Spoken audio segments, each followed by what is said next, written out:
Selamat pagi, senang sekali saya Rosmi Rahma kembali menjumpai Anda dalam program Redaksi 33. Kami akan menyajikan informasi penting untuk Anda dan berikut di antaranya. Kita awali Redaksi 33 kali ini, tim Inafis Polresta Balikpapan melakukan olah TKP orang tenggelam di kawasan Taman Bekapai.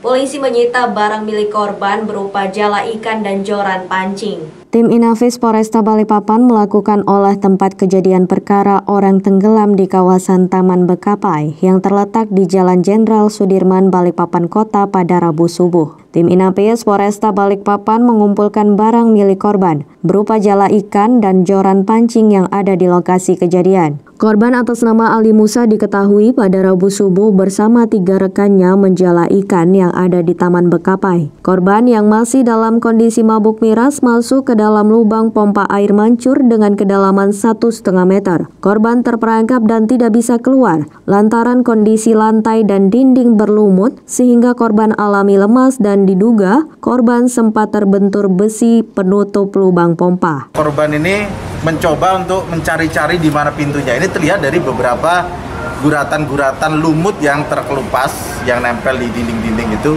Ini menunjukkan bahwa korban ini sedang mencari, menggapai sesuatu. Ya. Di situ ada keramik yang memang sudah rusak dan itu cukup tajam kalau menurut saya, cukup tajam. Jadi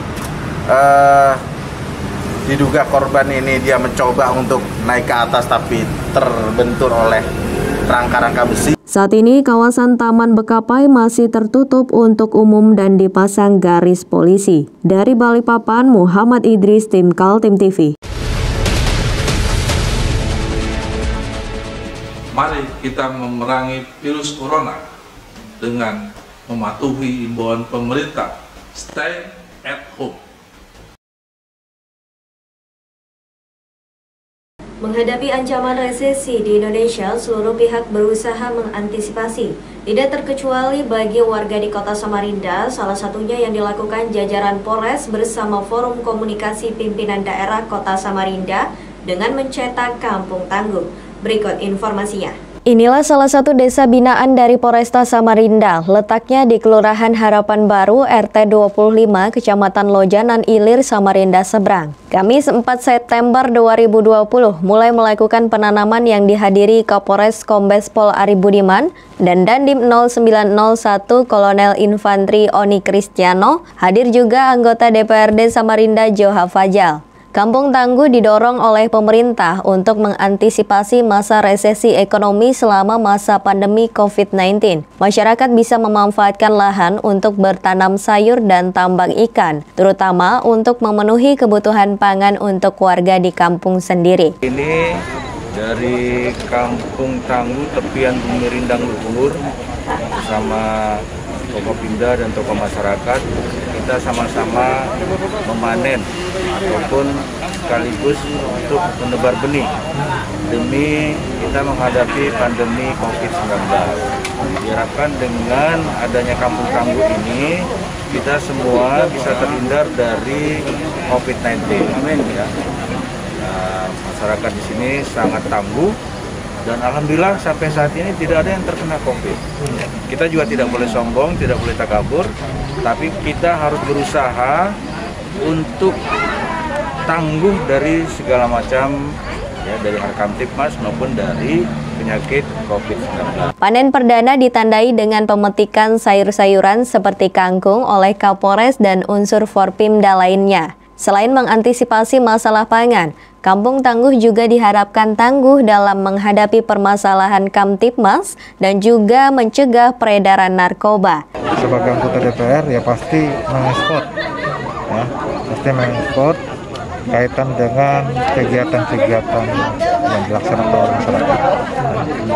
Dan ini juga saya berterima kasih kepada aparat, ya.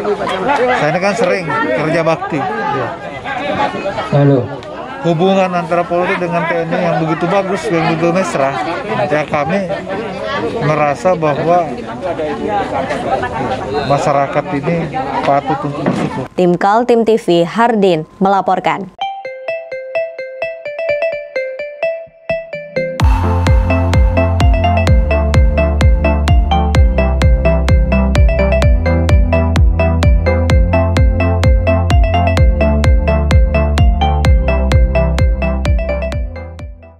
Tiga pasangan calon sudah mendaftar di Komisi Pemilihan Umum Kota Samarinda. Mereka adalah Andi Harun berpasangan dengan Rusmadi, Jairin Jain dengan Sarwono, dan Muhammad Barkati dengan Darlis Patalongi. Ketiganya menjadikan masalah banjir menjadi prioritas program kerja mereka. Berikut liputannya. Apa kata para calon wali kota mengenai masalah banjir yang menjadi momok bagi warga kota Samarinda? Baik Andi Harun, Jairin Jain, dan Muhammad Barkati mengakui masing-masing menjadikan problematika banjir dalam program prioritas mereka. Pasangan Andi Harun dengan Rusmadi Wongso mengaku punya kiat-kiat untuk keluar dari masalah itu. Akurasi survei itu bahwa memang bagi masyarakat banjir itu adalah salah satu problem dasar yang siapapun yang terpilih, apalagi yang terpilih itu adalah Andi Harun, Rusmadi, maka banjir adalah salah satu program prioritasnya. Begitu pula tata kota dan penyiapan infrastruktur yang mantap dan nyaman di kota ini. Apakah itu menyangkut tentang jalan, drainase, dan infrastruktur dasar lain, seperti misalnya air minum atau air bersih. Kita semua sebagai warga kota Samarinda itu tahu bagaimana kualitas air bersih kita di Samarinda. Dan ini merupakan PR berikutnya yang juga merupakan salah satu program prioritas bagi pasangan calon Dr. Andi Harun dan Dr. Jairin Jain yang pernah menjadi kepala Bapeda Kaltim meletakkan konsep membuat masyarakat menjadi tenang jika turun hujan. Jika diberikan amanat, mereka mengaku akan bekerja keras menanggulangi masalah banjir. Memang dipercaya kami bisa memimpin kota Samarinda. Kita ingin bagaimana masyarakat itu hidup tenang. Ya. Apabila hujan kan itu daerah-daerah yang banjir mereka tidak tenang. Begitu turun hujan pasti banjir. Sudah gulung karpet, gulung kasur dan lain sebagainya. Inilah yang kami ingin utamakan nanti. Mereka itu hidup dengan tenang nantinya. Bagaimana kita akan mengatasi terutama banjir yang ada di kota Samarinda dan banyak lagi masalah-masalah yang pekerjaan rumah kami yang harus diselesaikan nantinya. Mengingat banjir ini kan sebagai masalah utama di Samarinda gitu Pak ya, kira-kira nanti hal-hal apa sih yang bakal dilakukan untuk mengurangi atau menanggulangi masalah tersebut gitu? Iya, kita memang tidak bisa melawan alam. Tentang alam kota Samarinda itu seperti itu ya. Di belakang, utara, barat, timur itu sudah gunung-gunung. Terus kota Samarinda di tengah-tengahnya. Di depannya arah selatan itu Sungai Mahakam. Itu bentang alam. Bentang alam tidak mungkin kita lawan, tetapi terpaksa kita harus mengurangi dari apa yang terjadi saat ini dengan berbagai macam model kita menanggulangi banjir kota Samarinda. Sedangkan Muhammad Barkati yang merupakan petahana mengaku akan meneruskan rencana pemerintah kota Samarinda yang sudah ada dalam mengatasi banjir. Sejumlah usaha seperti pengerukan sungai dan parit-parit adalah salah satu jalan yang akan ditempuhnya. Ada program-program kami yang prioritas ya. Ada program yang prioritas, ada program yang berkelanjutan, dan otomatis apa yang menjadi isu di kota Samarinda itu yang akan kami kerjakan. Mungkin terkait banjir, Pak? Otomatis ya, banjir, lingkungan, sosial, ya, semua akan kita kerjakan. Tim Kaltim TV, Hardin melaporkan.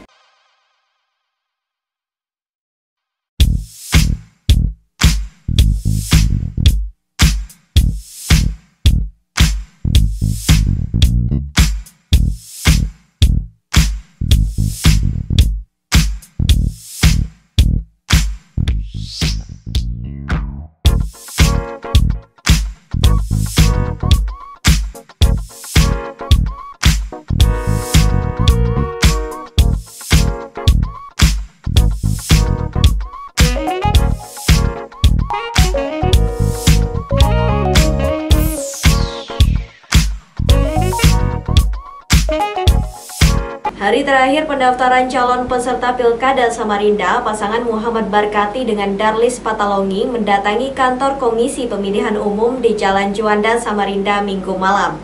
Pasangan ini menjadi pendaftar ketiga setelah sebelumnya ada pasangan Andi Harun Rusmadi Wongso dan pasangan Zairin Zain dengan Sarwono. Hanya beberapa jam menjelang penutupan pendaftaran calon peserta Pilkada, pasangan Muhammad Barkati dengan Darlis Patalongi yang menggunakan tagline Sang Badar datang ke kantor KPU Kota Samarinda. Ditemani tim sukses dan para pengurus partai pengusung, pasangan ini dinyatakan memenuhi persyaratan pendaftaran untuk selanjutnya mengikuti tahapan tes kesehatan.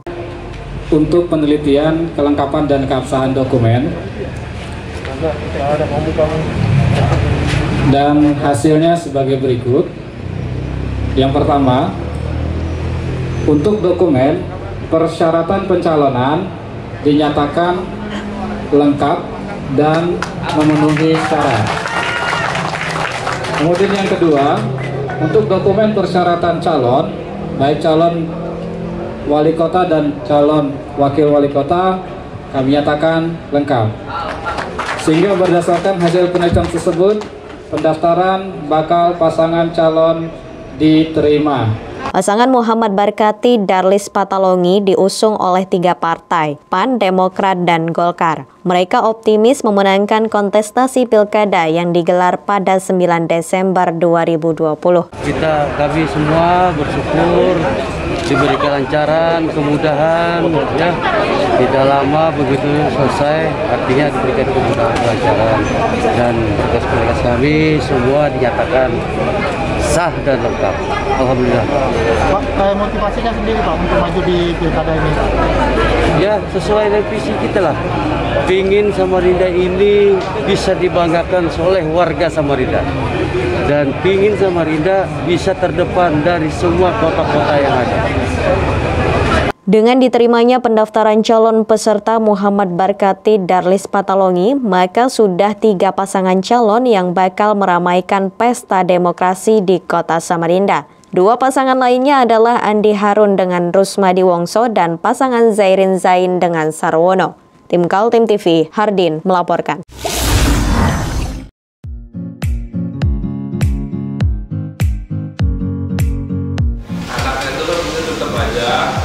Cara mudah beriklan digital di Kaltim TV.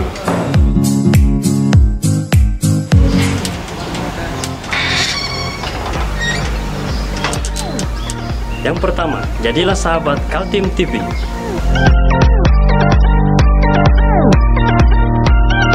Dengan Rp1 juta, para sahabat mendapat 20 kali tayang di slot berita kamu.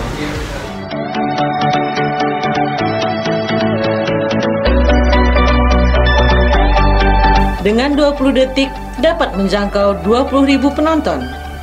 Anda beruntung karena mendapat kesempatan perdana dari kami. Ayo jadilah sahabat Kaltim TV. Pasangan bakal calon wali kota dan wakil wali kota pada Jumat sore mendaftar ke KPU Balikpapan. Rahmat Masud dan Tohari diusul 9 partai. Berikut informasinya. Pasangan bakal calon wali kota dan wakil wali kota Balikpapan Rahmat Masud dan Tohari Ajis mendaftar ke KPU Balikpapan pada Jumat sore yang didampingi para simpatisan dan partai pengusul. Partai pengusung sebanyak 9 partai, Golkar, PDIP, Demokrat, Gerindra, PKS, PPP, PKB, Perindo, dan PAN. Menghadirkan ketua dan sekretaris sebagai pengusul bakal calon dan wajib hadir. Ketua Komisi Pemilihan Umum Daerah Balikpapan Nur Toha mengatakan, pemeriksaan berkas pencalonan dan pemeriksaan berkas calon, termasuk partai pengusul harus hadir semua dari ketua dan sekretaris, dan juga SK partai harus dilegalisir oleh DPD partai. Jika hingga penutupan pendaftaran masih 1 calon, maka KPU akan membuka perpanjangan pendaftaran bakal pasangan calon kembali selama 6 hari, 3 hari sosialisasi dan 3 hari pendaftaran. Namun jika masih 1 calon, maka KPU akan menetapkan calon tersebut. Verifikasi ini atau pemeriksaan berkas, ini kan pemeriksaan berkas pencalonan dan pemeriksaan berkas calon, ya, persyaratan pencalonan dan persyaratan calon. Persyaratan pencalonan itu karena dia melibatkan semua partai politik pengusul, maka kita hadirkan semua. Karena kita harus absen nih, misalnya partai A, ketuanya mana, sekretarisnya mana, partai B, ketuanya mana, sekretarisnya mana. Dipastiin harus hadir. Kemudian SK-nya harus ada.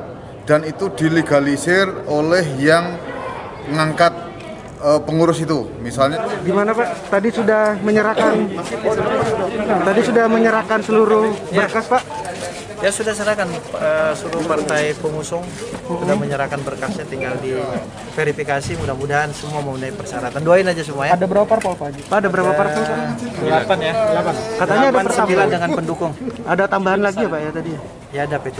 P3 ya Pak. Lengkap. Hingga di hari ketiga Minggu pendaftaran bakal pasangan calon wali kota dan wakil wali kota Balikpapan, tidak ada yang mendaftar. Diduga dalam Pilwali Kota Balikpapan hanya satu pasangan calon wali kota dan wakil wali kota. Dari Balikpapan, Muhammad Idris, tim Kaltim TV.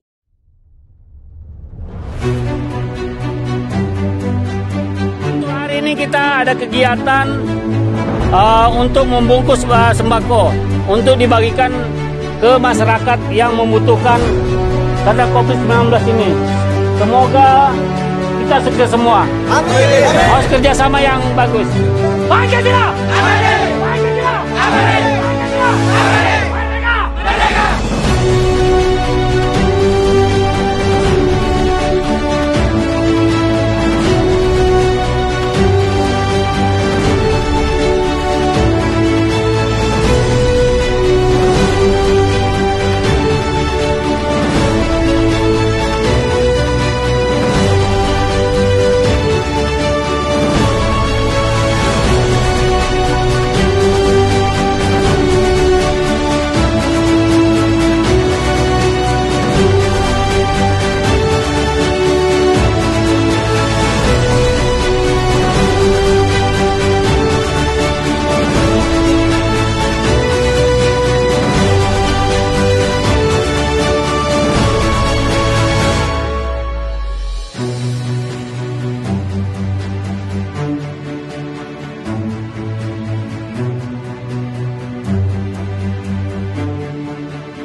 Sanksi sosial harus dilakukan lantaran melanggar protokol kesehatan. Disiplin warga semakin tinggi berharap pandemi COVID-19 berakhir.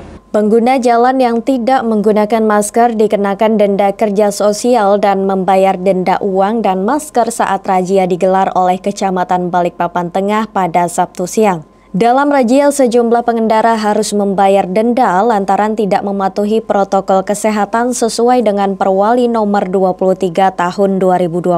Dari banyak pengakuan yang dikenakan denda ini beralasan karena lupa dan tidak memiliki masker. Namun pihak Kecamatan Balikpapan Tengah tetap melakukan penindakan sebagai efek jerah akibat tidak mematuhi protokol kesehatan. Dari razia yang digelar ini, jumlah pelanggar sudah mengalami penurunan dan disiplin mulai meningkat. Sampai hari ke-8 ini masyarakat sudah mulai sadar, dalam artian sudah menurun. Kalau untuk wilayah tengah, kalau untuk wilayah lain kami tidak tahu. Kalau untuk lihat di siklusnya itu Kecamatan Balikpapan Tengah agak menurun, sudah menurun. Artinya kesadaran sudah mulai meningkat nih Pak ya? Ya, kesadaran masyarakat sudah sadar dengan adanya Perwali 23 2020 tentang protokol kesehatan COVID-19. Pak, ini rata-rata mereka yang kena sanksi ini apa alasannya Pak? Alasannya lupa pakai atau sengaja habis merokok, di atas motor merokok. Ya macam-macam lah alasannya mereka. Kenapa Anda pakai masker Mas keluar rumah? Nggak ada masker. Nggak punya masker di rumah? Oh, ketinggalan atau gimana? Nggak punya. Memang nggak punya? Tapi tahu ada Perwali masker? Nggak tahu juga ya? Harapannya pandemi COVID-19 bisa segera berakhir dengan disiplin warga yang semakin tinggi. Dari Balikpapan, Muhammad Idris, tim Kaltim TV.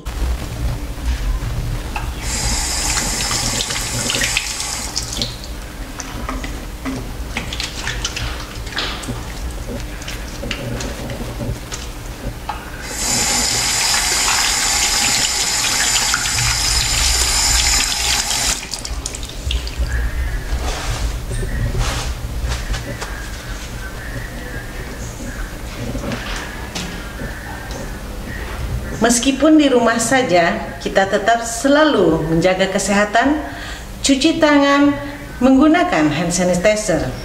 Ingat, mulailah dari diri sendiri.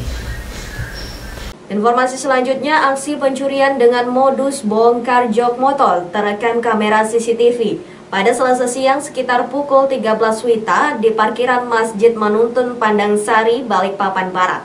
Seperti inilah aksi pencurian yang dilakukan oleh pelaku yang terekam kamera pengawas di halaman Masjid Manuntung kawasan Pandansari, Balikpapan Barat pada Selasa siang. Dari kamera pengawas terlihat pelaku membongkar jok motor korban. Saat kejadian, korban sedang melaksanakan sholat zuhur di Masjid Pandansari. Korban tersadar kehilangan uang 30 juta beserta surat-surat penting lainnya usai melakukan sholat zuhur dan hendak mengganti sarung dengan celana panjang yang disimpan di dalam jok motor miliknya. Uang yang dicuri pelaku merupakan uang setoran penjualan tempe yang disimpan di dalam tas kecil.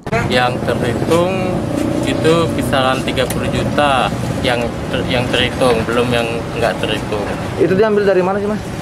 Itu diambil dari jok motor. Di jok motor? Kayak mana dia, Mas, modusnya? Ya, berarti dia pantau situasi, keliling-keliling area masjid sampai masuk ke dalam masjid. Dan ketika sepi, beliau si pelaku ini mulai angkat-angkat jok, terus mulai melakukan aksinya. Terekam CCTV juga, Mas, ya? Iya, terekam. Si motor tetap aja begini. Oh, udah rusak Pak ya? Nggak terbongkar? Nggak ada yang rusak, nggak ada. Sadarnya pas tahuannya kalau begini aja. Ketahuan. Pas Pak Haji sadarnya gimana? Sadar kehilangan. Ketahuan nggak ada uang di. Sadar pas nggak tahu barang-barang hilang itu gimana Pak Haji? Aku turun ya, turun dari masjid sini. Langsung aku lihat motor mau ngambil rokok rencanaku. Oh, di dalam ternyata ternyata sudah habis sudah. Tas nggak ada lagi sudah. Tas sama celana nggak ada sudah. Celananya dibuang di kolong mobil sini. Di kolong mobil. Ini ada di dalam mobil ini kan depannya, di bawahnya. Oh iya. Pak Haji, di dalam tas apa aja yang diambil Pak Haji? Kehilangan apa aja? Semua tas di dalam itu ada banyak. Uang berapa? Uang berapa, Pak? Sekitar 30-an. Kasus pencurian yang terjadi di kawasan parkir Masjid Manuntung sudah beberapa kali terjadi. Saat ini Polsek Balikpapan Barat masih melakukan pengejaran terhadap pelaku pencurian. Dari Balikpapan, Muhammad Idris, Tim Kaltim TV.